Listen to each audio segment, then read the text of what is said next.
There's a moment that happens every day, just after the car door closes, the engine stops, the world outside fades, and for the first time since morning, a man can finally breathe. Not the shallow breathing of meetings and small talk, but the kind that reaches all the way down, the kind that says, "I made it, I'm home." The relief is instant, and for some men, it's the best part of their entire day. To outsiders, this might look like withdrawal, like someone who's given up on life. But there's something deeper happening here. These men aren't avoiding the world, they're safeguarding the quiet truth inside them. After years of performing in public, of being on for bosses, co-workers, strangers, even friends, home becomes the only place where the mask can finally come off. Schopenhauer once observed that solitude is the fortress of the strong mind, and these men have built that fortress, brick by brick, out of decades of emotional exhaustion. Here's what most people will never understand. This isn't loneliness. This is sovereignty. The ability to protect your peace, to choose your own company over half-hearted connections, to feel most alive in the one place where you don't have to perform. But if this feels familiar, you're about to understand why. The interesting part is that most of these men didn't start out this way. There was a time when they tried, when they showed up to dinners they didn't want to attend, when they forced smiles at office parties, when they said yes to invitations out of obligation, not desire. They played the game, they wore the mask, they performed the role society expected. But somewhere along the way, something shifted. It wasn't dramatic. There was no breakdown, no crisis, no moment of collapse. Just a slow, quiet realization that the energy required to be out there was draining something essential inside them. Their clarity, their calm, their sense of self, the very oxygen they needed to think clearly, to feel like themselves, to exist without constant performance. And one day, they stopped forcing it. Not out of bitterness, not out of anger or resentment, but out of simple, honest self-preservation, out of the recognition that their energy was finite, and they'd been spending it on people and situations that gave nothing back, out of the understanding that protection of peace isn't selfishness, it's survival. Schopenhauer understood this deeply. He wrote about the weight of social performance, how most human interaction is theatre, not truth, how we spend our lives wearing masks for people who are also wearing masks, and how the rare few who recognize this pattern eventually retreat, not because they hate people, but because they love peace more. These men aren't broken, they're awake, they've seen through the performance, and they've chosen to stop performing. Let's go a little deeper. When a man walks through his front door after work, something happens that most people never notice. His shoulders drop, his jaw unclenches, the tightness in his chest begins to ease, the performance ends, and for the first time all day, he doesn't have to manage anyone's expectations, not his bosses, not his co-workers, not even his own public persona. Home becomes oxygen, not because it's luxurious, not because it's impressive or Instagram-worthy, but because it's the only place where he can exist without editing himself, without monitoring his tone, without calculating his words, without performing the role of the man the world expects him to be. This is what outsiders miss. They see a man who never goes out and assume he's depressed, isolated, giving up on life. But internally, he's experiencing something closer to relief, to freedom, to the joy of missing out, what psychologists now call JOMO. And here's the paradox that no one talks about. The world tells him he should want more friends, more plans, more social proof, more visibility, more connection, but his body is telling him the opposite. His nervous system is saying, you've had enough, you've performed enough, you've drained yourself enough, you've spent decades trying to be what other people needed you to be. It's time to come home. And home isn't just a physical space, it's a psychological safe haven. A place where he can finally exhale, where he can think clearly, where he can exist without the constant low-level anxiety of being watched, evaluated, or misunderstood. It's the one place where the world can't reach him, where expectations dissolve, where he doesn't owe anyone anything, where he can simply exist in his own rhythm, on his own terms, without apology. And after years of owing the world his energy, his attention, his performance, that freedom feels like the first real breath he's taken in decades. I want to talk to you now, not about you. If you're reading this, there's a good chance you know exactly what I'm describing. You've felt that wave of relief when plans get cancelled. You've experienced the quiet joy of a Friday night with no obligations. You've noticed that your best moments aren't out there. They're in here, in the sanctuary you've built inside your own four walls. And maybe you've also felt the guilt, the voice that says, "What's wrong with me? Why don't I want what everyone else wants? Why does socializing feel like a chore instead of a reward?" Let me be clear about something. There is nothing wrong with you. What you're experiencing isn't a flaw. It's not a failure. It's not even unusual. It's the natural response of a sensitive, thoughtful person who has spent decades navigating a world that demands constant performance, constant availability, constant social energy. You're not avoiding life. You're protecting the part of yourself that the world has tried to drain dry. Schopenhauer called this the art of not being sociable. And he didn't mean it as an insult. He meant it as a skill, a rare ability to recognize when social interaction becomes a chore instead of a connection, and to choose your own peace over half-hearted obligations. This isn't antisocial. This is self-aware. This is a man who knows what drains him and chooses to protect his energy, who understands that his version of a good life doesn't have to match anyone else's, who has finally given himself permission to stop performing. And that's not a weakness, that's wisdom. The kind of wisdom that only comes after years of trying it the other way, after years of forcing yourself to fit into spaces that were never meant for you, after years of pretending that what drained you was somehow supposed to energize you, after years of believing the lie that a full calendar equals a full life. Pay attention to this part. There's a difference between solitude and loneliness, and most people confuse the two. Loneliness is the ache of wanting connection and not having it. It's the feeling of being surrounded by people and still feeling invisible. It's the exhaustion of trying to fit in and never quite belonging. It's the hollow echo of a life spent performing for an audience that doesn't really see you. Solitude, on the other hand, is the deliberate choice to be alone, not because you hate people, but because you value your own company. It's the recognition that your energy is finite, and you'd rather spend it on things that matter than on performances that don't. It's the quiet joy of being in your own presence without needing to explain, justify, or perform. These men, the ones who feel most alive at home after work, aren't lonely. They're in solitude, and there's a profound difference. Jung understood this. He wrote about the persona, the mask we wear in public, and how exhausting it becomes to maintain that mask day after day, year after year, decade after decade. He believed that true individuation, true self-discovery, requires time alone. Time to remove the mask. Time to meet yourself without the noise of other people's expectations. Time to remember who you are when no one is watching. And that's exactly what happens when a man walks through his front door at the end of the day. He's not escaping, he's returning. Returning to the version of himself that doesn't have to perform, explain, or justify. He's coming home to his own truth. And after years of living for other people's approval, that return feels like the first real breath he's taken all day. It feels like freedom, like relief, like finally being allowed to exist without a script, like remembering what it feels like to simply be, without the weight of performance pressing down on every word, every gesture, every moment. There's a hidden layer here that most people never see.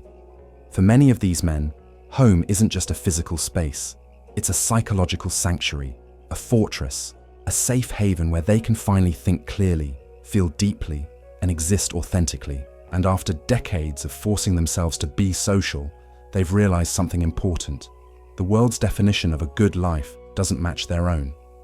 The world says, go out, network, be visible, stay busy, accumulate connections, fill your calendar, prove your worth through social activity. Their body says, slow down, breathe, protect your energy, choose peace, prioritize depth over breadth, value clarity over chaos, and at some point, they stop fighting their own nature. This is what JOMO really means. It's not about hating fun. It's not about being antisocial or bitter or resentful. It's about recognizing that what drains one person energizes another, and that your version of a fulfilling life doesn't have to look like anyone else's. Some men feel most alive at concerts, at parties, at crowded bars, surrounded by noise and movement and constant stimulation. These men feel most alive in the quiet hum of their own home, in the dim light of a single lamp, in the company of a book, a screen, a pet, or simply their own thoughts, in the silence that allows them to finally hear themselves think. And there's nothing wrong with that. There's nothing broken about preferring your own company. There's nothing defective about choosing peace over performance. There's nothing shameful about feeling relief when you close your front door and the world stays outside. This quiet shift is happening all over the world. Men in their 40s, 50s, 60s, 70s, men who spent decades trying to fit into a social mold that never quite fit, are finally giving themselves permission to stop performing. Before we continue, if this resonates with you, join this quiet corner of the internet. Share in the comments what part of this hit home for you, because what comes next is where everything becomes clearer. What most people never notice is how much energy it takes to be on all day. The small talk at the coffee machine, the forced enthusiasm in meetings, the careful navigation of office politics, the constant micro-adjustments to fit in, to not offend, to seem engaged, to appear interested, to maintain the persona. By the time the workday ends, a man like this has spent 8, 10, 12 hours managing other people's perceptions of him. He's been performing, and performance, no matter how skilled, is exhausting. So when he finally closes his front door, what he's really doing is closing the curtain. The show is over, the audience is gone, and for the first time all day, he can just be. No script, no role, no mask, no performance, just him. Schopenhauer wrote that a man can be himself only so long as he is alone. And for these men, that line isn't philosophical, it's lived experience. It's the difference between the version of themselves they show the world and the version they actually are.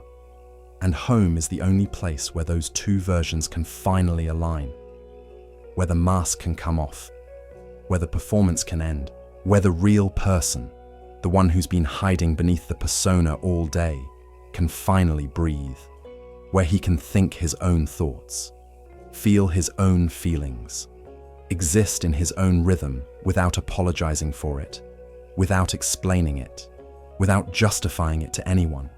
There's something important hidden beneath this. For years, these men were told that a good life meant being busy, being social, being seen. That success was measured in connections, in networks, in how full your calendar was, in how many people knew your name. But after decades of living that way, they realized something. Busyness isn't the same as meaning. Socializing isn't the same as connection. And a full calendar isn't the same as a full life. What they wanted, what they'd always wanted, was depth, not breadth. A few real moments, not 1,000 shallow ones. The freedom to choose their own company without guilt. The ability to protect their peace without apology. And home became the place where that freedom lived. Not because home is perfect. Not because it solves everything. Not because it's some magical sanctuary free from all problems. But because it's the one place where they don't have to pretend, where they can think without interruption, where they can feel without judgment, where they can exist without the constant low-level anxiety of being watched, evaluated, or misunderstood. Jung called this the process of individuation, the journey toward becoming who you truly are, rather than who the world wants you to be. And for many men, that journey doesn't happen in crowded rooms. It doesn't happen at networking events or dinner parties or social gatherings. It happens in quiet ones. It happens at home, in the stillness, in the solitude, in the moments when no one is watching, and they can finally remember who they are beneath all the masks they've worn. In the space between the workday and sleep, in the hour after the door closes, in the silence that feels like sanctuary, in the dim light of evening when the world finally stops demanding and they can finally just exist. This is where everything becomes clearer. The relief these men feel when they walk through their front door isn't laziness. It's not depression. It's not even introversion in the clinical sense. It's the body's way of saying, you've been performing for too long. You've been managing other people's emotions for too long. You've been outside yourself for too long. Come back. And home is where they come back to. It's where they can think without interruption, where they can feel without judgment, where they can exist without the constant low-level anxiety of being watched, evaluated, or misunderstood. Schopenhauer believed that the greatest minds were often the most solitary, not because they couldn't connect, but because they required silence to hear their own thoughts. And these men, whether they realize it or not, are living proof of that idea. They're not avoiding the world. They're choosing a different kind of engagement, one that prioritizes inner clarity over outer noise, one that values peace over performance, one that recognizes that a life well lived doesn't have to be a life constantly on display. And after years, sometimes decades, of doing it the other way, they've finally given themselves permission to live on their own terms, to choose home over happy hour, silence over small talk, their own company over half-hearted friendships, not out of bitterness, out of clarity, out of the deep, quiet understanding that their peace matters more than other people's approval, that their energy is too precious to waste on performances that leave them empty, that their version of freedom doesn't have to match anyone else's definition. There's a quiet dignity in this. A man who knows what drains him and chooses to protect his energy isn't weak, he's wise. A man who can say no to social obligations without guilt isn't antisocial, he's self-aware. A man who feels most alive in his own home, in his own company, isn't broken. He's free, and freedom, real freedom, doesn't always look like adventure. It doesn't always look like travel or parties or constant movement. Sometimes it looks like a quiet evening, a closed door, a moment of stillness after a long day, a single lamp, a comfortable chair, the absence of performance. Sometimes freedom looks like home. And for these men, that's not a compromise. That's not settling. That's not giving up. That's victory. The victory of finally knowing yourself well enough to stop apologizing for who you are. The victory of choosing peace over approval. The victory of building a life that fits you, instead of forcing yourself to fit a life that never did. So if you're someone who feels this way, if you've spent years wondering what's wrong with you for not wanting what everyone else seems to want, let me tell you something.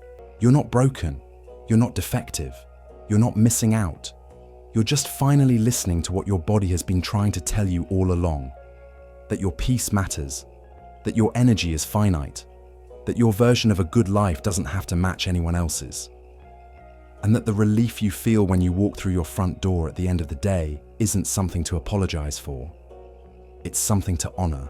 Because after years of performing, of forcing, of trying to fit into a mold that was never meant for you, you finally found the one place where you can just be, home. And that's not a failure. That's a victory. If this resonated with you, share what part hit home in the comments below. Because you're not alone in this. There's a whole quiet community of people who understand exactly what this feels like. A quiet corner of the internet for people who choose solitude over half-hearted connections.